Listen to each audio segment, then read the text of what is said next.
My Hero Academia is a vibrant and thrilling story about a young boy who defies the odds to stand with his heroes after being born without superpowers in a world where having superpowers is as common as being born with a nose. We see the rise and cultivation of these powers while the children are in school training to become the next hero, while the adults of the world either save the day continuously, cause trouble if they happen to use their powers for evil, and doing ordinary day-to-day tasks after essentially just retiring from superhero status or deciding against that career path entirely. Not only is it not a set career path to be a superhero, it isn't a guarantee on what superpowers you'll get in this world, if any at all. We see children with quirks similar to their parents, quirks that combine aspects of their parents' quirks, and even those who are born without a quirk or maybe something entirely different from what they have directly available. This genetic variety of quirks is something to be celebrated, offering a unique flavor to life that might not otherwise be enjoyed if certain practices from their past had continued and not learned how to adapt and evolve with the changing times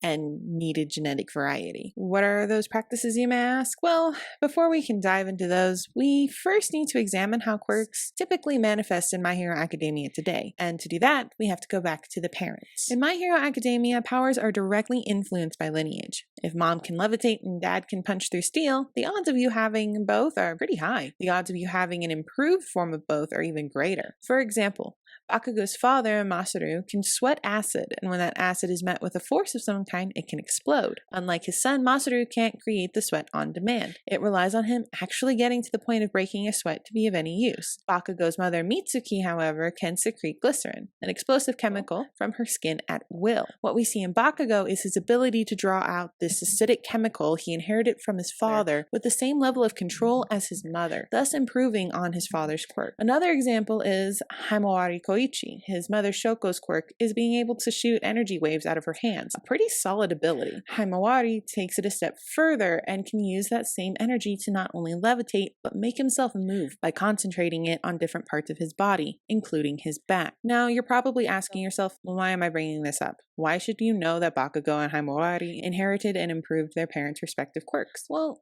because of characters like Todoroki. Just to recap Todoroki's tragic backstory, his mother and father are only together because his father, Endeavor, wanted to create a child with the perfect balance of fire and ice powers whom he could train to surpass All Might, the world's greatest superhero. They had several children before finally having Todoroki, who embodied his father's vision exactly.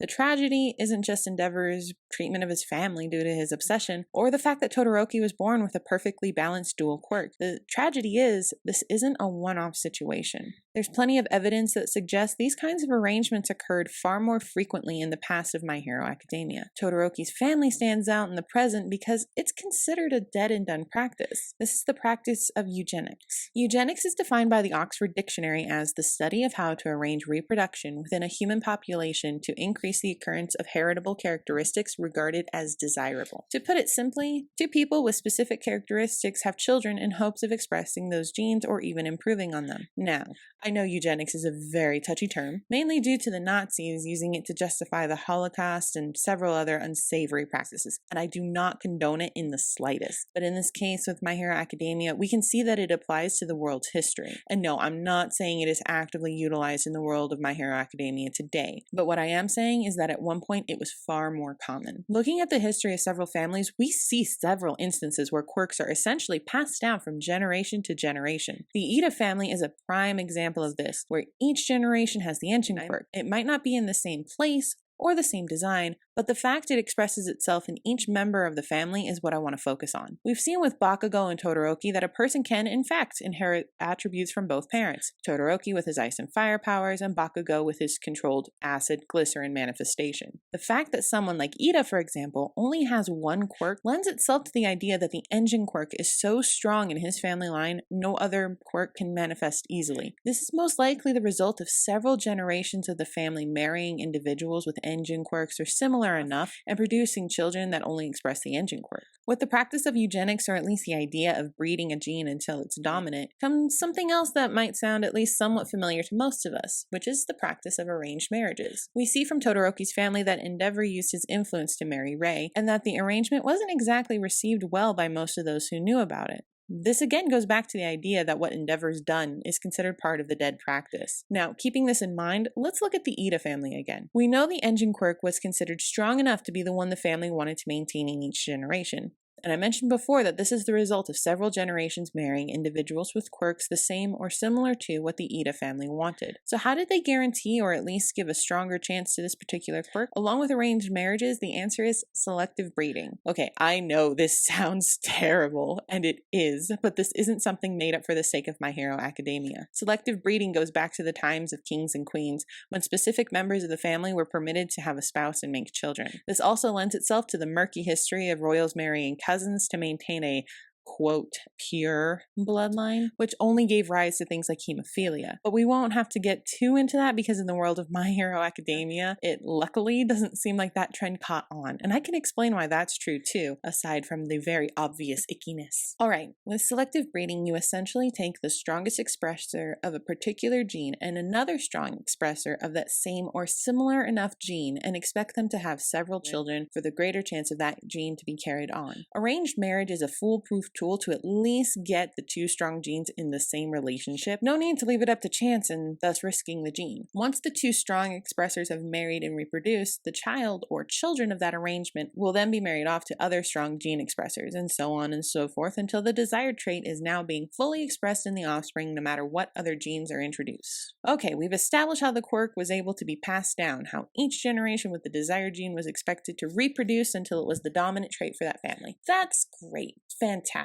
But what about the other children who didn't have that desired trait? The ones who expressed a different gene, or in this case quirk, that wasn't exactly what the family was going for? Well, they weren't left on the sidelines if that's what you were thinking. It would have been detrimental to the continuation of the human race to leave these individuals out of the genetic pool. So they were kept in and provided their genes to other families, unless of course that person was completely undesirable all around genetically, such as quirkless or a quirk that doesn't even benefit the user. Those who were quirkless or had that detrimental quirk likely didn't secure marriages, or if they did, it was probably to see if they could at least produce children with a desired quirk, not because of any nice reason like their family saw them as exceedingly valuable to the gene pool. A sad situation, honestly, but again, not uncommon even in our history. Plenty of children from noble homes, and maybe not so noble, did not get to experience the same arrangements as their siblings due to physical or mental abnormality. More often than not, they didn't even secure the basest of marriages and were left at home with the remaining family,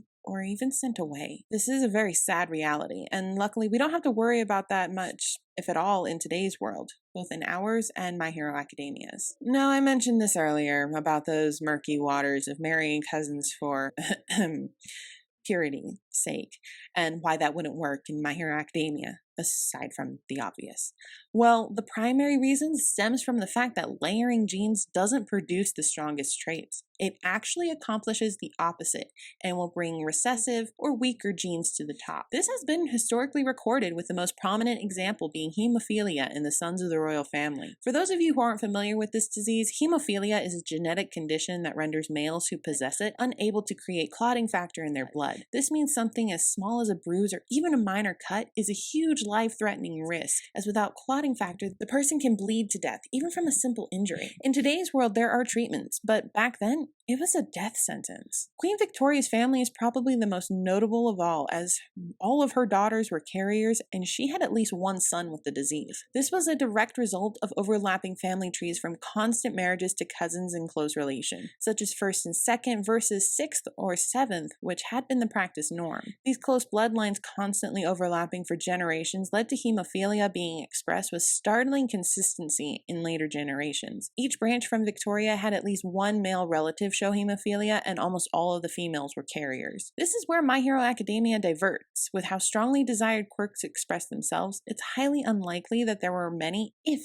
any, marriages between cousins. It's more likely they went outside of the family looking for individuals that would only strengthen their quirks, rather than keep it so pure it became tainted. I spoke before about the children that didn't express the preferred gene, who had maybe a different variation that wasn't exactly what was sought after, or something else entirely, and that they were likely married off to other families that were looking for that trait or believed it would strengthen their line. Those children would be responsible for the vast array of quirks we see in My Hero Academia today. Their different genes, coupled with that of their spouse, led to new combinations, new strengths, and even new quirk development. While their families were attempting to keep a certain quirk strong in the family, they were cultivating, perhaps even unknowingly, brand new quirks that would go on to develop and become just as strong, if not stronger, than the original family line. These lines took over and developed further due to the sheer number of people contributing to their creation. Looking back to the Todoroki family, for example, out of the 4 children born, only 1 possessed the desired traits. Going by the previously established order, the child that had the desired traits would be married off to produce more children with those genes, and the others would be married off to strengthen other families that might have similar or maybe even different quirks that could be made better with another contribution. The 3 children that expressed different quirks would then have children with a variety of quirk combinations, whereas the one would only have children with the same or similar quirk to their parent of the desired trait. Genetically speaking, all lines are strong, but the children with greater variety have a better chance of those genes going further and continuing. Specialized traits like those we see in Todoroki Shoto can only survive if paired with a genetic mix like themselves. Otherwise, there's a risk of one overwhelming the other. For example, if he married someone with a dual quirk, but one side was stronger than the other, rather than balance like his, then their children would only show the stronger quirk, with maybe the weaker expressed to a lesser degree, or not at all. It would be far more difficult to maintain that perfect duality without someone of the same genetic balance. By contrast, if his sister, who has an ice quirk, married someone who has, let's say, a stone quirk, their children would have a variety of combinations. One might be predominantly able to utilize ice, but can take a hit because their skin composition is like stone. Another might use stone but can withstand sub-zero temperatures, or use ice but tolerate higher temperatures from the stone quirk, or can create one of the two that is far more solid and stable due to the contribution of the other. There's far more variety accessible to children born of more than one type of genetic code than those born of just a select few genes. Genetics loves variety, and the more the better. Now, genetic variety in turn can lend itself to natural selection, but in the world of My Hero Academia, where essentially any quirk can merge and create a stronger individual, there's likely not even a huge need for natural selection. By definition, all natural selection suggests is an organism is better adapted to an environmental situation long enough to survive and reproduce, while those that are ill prepared for the same situation die off, and therefore the ones with the better adaptation are able to thrive. By this definition, in My Hero Academia, the ones with quirks in general are the result of natural selection. Given how My Hero Academia is a world like ours, with the only exception being the development of superhuman quirks, natural selection likely happened at a central diverging point in the evolutionary tree for humans. Whereas ours led to a world without superpowers, theirs went down that path, and in that world, those who were better adapted to the situation were the ones with quirks, and the ones without died off before contributing much, if anything, to the gene pool. Is it likely that there were some quirks that died off as well? Yes, very likely, but it's less likely to be something seen after a certain point in My Hero Academia's world evolution, because all quirks learned how to adapt and overcome and thrive. Even the quirks that we don't think are all that great, like Mineta, they have survived long enough to prove useful and sustainable sometimes. Which then leads into the quirkless and their exciting genetic and evolutionary journey. But that's enough for a video on its own, so I think I'll hold off on that one until next time.